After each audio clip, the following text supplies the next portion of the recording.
4 incredible matchups to get to on this championship Saturday.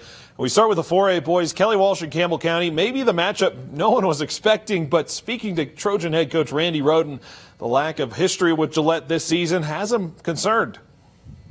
Since we're not in that conference, we don't get to see them, so it's a little bit worried about the fact of their style of play. How long is it going to take for us to adjust to that, you know? And then I think the other thing, man, they're small, but they are so good defensively. They make up for it with the way they play, and their ball pressure is so good. So we've got our hands full.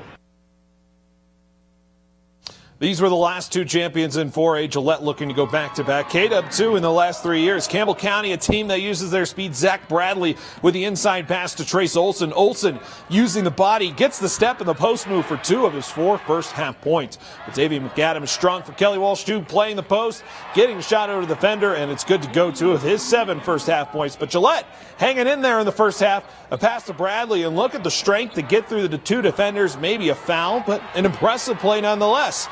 But this night was all about the Trojans forcing a turnover and a pass up ahead inside to Michael Bradley. Kelly Walsh outscores the Camels by 14 points in the second half, and it's 2 champions in 3 years for Kelly Walsh. The Trojans, the champions of 4A. And we'll have the post-game celebration and sound tomorrow at 5. But moving to the 4A girls, this was a fun matchup that had speed, athleticism, and scoring. Thunder Basin, the new school, and looking for its first ever state title. Cheyenne East has some of those as well. 4, in fact, looking for their 5th. Thunder Basin ball, Regan McInerney dumping it off to Abby Gear, who's going to turn the corner with the drive. A nice bank shot off the glass, fading away. Thunder Basin on the board, 2 of her 7. Cheyenne East with the ball, though. Pass from Kai Buell to Sydney Miller inside for the lay-in. Thunder Basin would build a 14-point lead at one point, including a big second quarter, outscoring the Lady T-Birds 23-8. Madison Miller would lead all scoring with 15 points, 3 of 7 from the three-point line. Thunder Basin would go 10 of 28 from behind the arc. That was really the big difference in this game. Thunder Basin, as a school, has its first title in any sport. It comes in 4A girls basketball. The Bolts, their 2019 4A state champs. I'm super proud of all of our girls. Every day we come into practice and we just work so hard. And I never thought that we would be here. We worked really hard. Well, Buell's huge, right? And I knew 54, you know, she's so strong. She kind of killed us today. So really focused on those 2. And we usually press, and today we ran back and got in our half court a little bit more just to kind of slow it down, which is a little bit atypical of us, but that was kind of our strategy today. So. Moving to the 3A level, Lander Valley has a lot of names coming in as the favorites, but Powell has one thing that is an ingredient for an upset. They can light it up from behind the arc.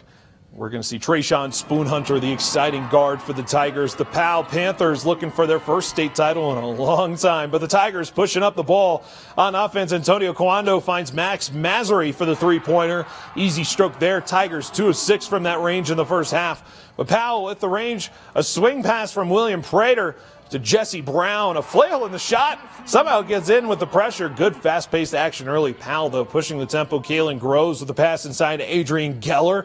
Good ability to step through the 2 defenders, getting the lay-in to go, but it would be all Tigers from there. Antonio Coando, he's a great guy to have on your team, a fantastic scorer, and the vision to get the pass. And Niei Black with the easy 2 points. Lander Valley wins a 3A state title in 2019. Of course, more coverage of their win coming up now with their post-game interviews. Putting all of my blood, sweat, and tears in this game, and to finally for it to pay off. And my motivation was to impress my dad, to make him proud of me, which he's not here with us today. He's in the heavens. And when I finally seen the final score and the clock ticked down, it didn't feel real, like I actually did it. I hope he's proud of me. Really proud of their preparation all week and their focus, and they never got too high or too low. It was just for a pretty inexperienced team, they showed a lot of maturity. And finally, maybe the best matchup of all levels, Allison Fertig and the Douglas Lady Cats, and McKinley Bradshaw and the Lyman Eagles. Allison Fertig, who's had an incredible state tournament. McKinley Bradshaw and the Lyman Eagles looking for only their second ever state title. And Douglas on the offense. Look at Fertig rolling to the basket. Camden Townsend dribbling to her right, finding Fertig underneath. Almost impossible to stop. Good for her 2 of her 14 points on the night. But how about the future Cowgirl? The loose ball eventually finding McKinley Bradshaw inside. She's not going to miss those. And Bradshaw Then she'll push the ball up the floor. Another bucket for her. However, she was just held to 12 points on the night. That tough Douglas defense going to work. Douglas pushing the ball up the floor. Camden Townsend, a true X factor in this one, hitting 3 threes, including this one, 3 of her 14 total points to tie the team lead. They held Lyman at just 34 points, and Douglas goes back-to-back. Allison Fertig, only a sophomore who's going to get better.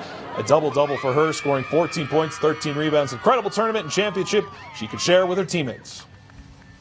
I feel like we just, because last year we were really young. This year I feel like we just have more confidence and we knew that we could go get up. I just want to win for my team, and I knew I would be strong, and I knew my team would be strong, so I just had that confidence in myself and in my team that we could do it. You know, both teams played their butt off. It was fun. It's fun competing against a kid like McKinley. She's unbelievable. Makes things really hard on you and made us really have to earn that one. So that's fun. That's kind of what you want.